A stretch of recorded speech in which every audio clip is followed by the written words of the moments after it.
Babe, so I showed you a video on Reagan when he was running against Jimmy Carter. And he said all of those things. He was talking about inflation then. And I want you to educate people about Reaganomics and how we are here today. First of all, Ronald Reagan is literally the fucking devil. Everything that's wrong with this society and world can almost all of it, through some degree of separation, be sent back to Reagan and his policies. To start off at the very beginning, Reagan stole that election. Look into the octopus conspiracies. Look into the October surprise. Octopus conspiracies I could do a whole goddamn podcast on. And I'm not a conspiracy guy. I don't believe that there's lizard people running our government. I don't believe that there's a secret alien base under the Antarctic. I don't believe in any of that. But there are conspiracies that are real. And they involve shady motherfuckers doing shady motherfucker shit.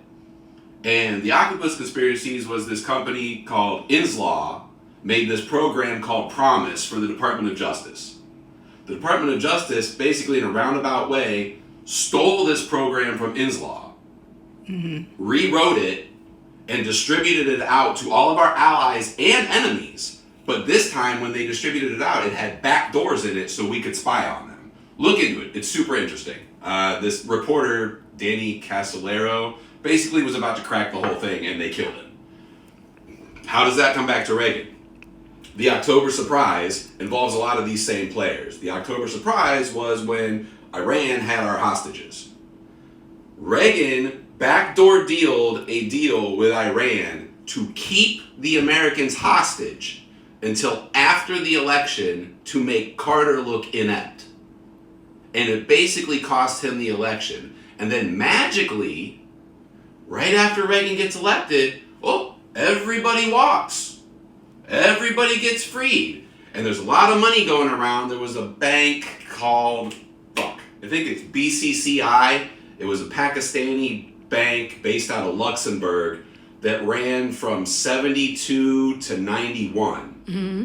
This bank popped out of nowhere and immediately had billions of dollars in it. The CIA, the FBI, the Department of Justice, and all these other shady motherfuckers were basically running money through this bank.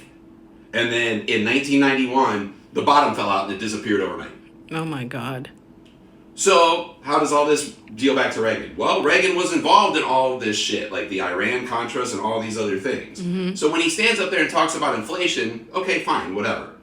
But he then kicked off all of our problems, aka runaway capitalism, which is where we are now. Capitalism in and of itself, not bad.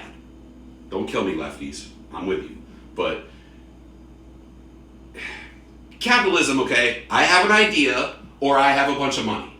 So I'm going to take my idea or my money and use it to start a business. And my business, I'm going to hire people and pay them and blah, blah, blah. And that's great for a while. But then you've sold all the things you can sell. Whatever you make, everybody has one. Whatever you're selling, they all bought it. Now what do? Well, now you start cutting corners. Because you got to make more money. You have shareholders, you have executives, you have these people that you have to pay. So now you start cutting corners on your product. And that works for a little while, and the number goes up, and you make more money. Then what do? Well, then you got to start firing people. So now you have less people doing the same amount of work to make more money. And we've created this system where the number has to go up. These shareholders expect a return. These rich people expect to get richer. And there's only so many people you can sell something to. So how do you keep doing it? Well, you cut pensions, you cut health insurance, you raise prices. And who gets screwed? You do. How does this come back to Reagan? Well, Reagan basically slashed corporate taxes, slashed regulations, deregulated a bunch of shit, and kicked off this current Republican Party. What the Republicans are now are just a byproduct of Reaganomics in the 80s. So when they first deregulated all this shit and took taxes away, it was good. Mm-hmm. Because it was good. You know, it was the 80s, man. Everybody's doing coke, having a good time, buying stock. Shit's fucking awesome. But as that continues and you go down that path and no one ever puts the brakes on, now we're in late stage capitalism. We're in runaway capitalism. We've entered an oligarchy where rich people control everything and this number has to go up. When this country was truly, and I don't want to say great, but economically great. Socially, it's always been kind of a mess. That's another topic for another day. But when we built this country, from 1951 to 1963, I think, the highest effective tax rate was 91%. That means if you were super duper rich, or you ran a super duper successful company, and I'm talking like the top 1% of people, your taxes were 91%. 91! And back in the 20s and 40s and 50s even, it was like 80%. That's how shit got built. And it wasn't me and you paying that. Our effective tax rate was roughly the same as it is now. So we built all this shit off the backs of these rich people paying their fair share.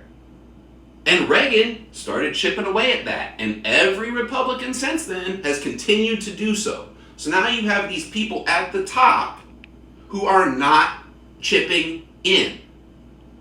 Let's take something simple like Social Security, because that's a hot topic right now. The max you can pay into Social Security is whatever that percentage is to $150,000. That means if you make $150,000 a year, you pay the same amount into Social Security that Jeff Bezos does. You pay the same amount into Social Security that Elon Musk does. That's crazy. Why?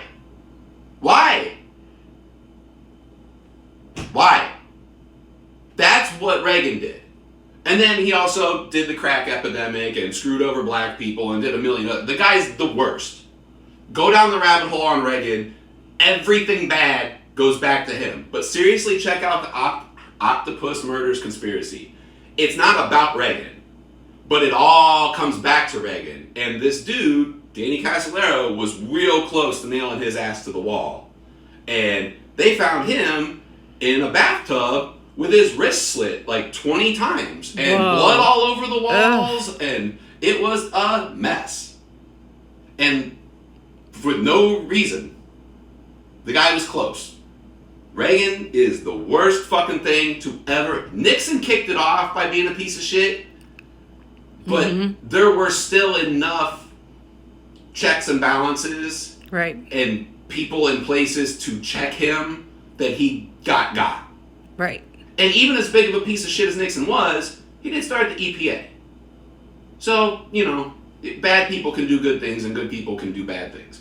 But by the time Reagan got into power, it was this spy versus spy. You had the CIA fighting with the FBI. You had the FBI sending informants in on the CIA. We had our whole country running money through this fucking crooked-ass bank. We were selling weapons to everybody, drugs to everybody, bringing drugs into this country, and it was all through Reagan. Reagan is a piece of shit. If you ever get the chance, go piss on his grave.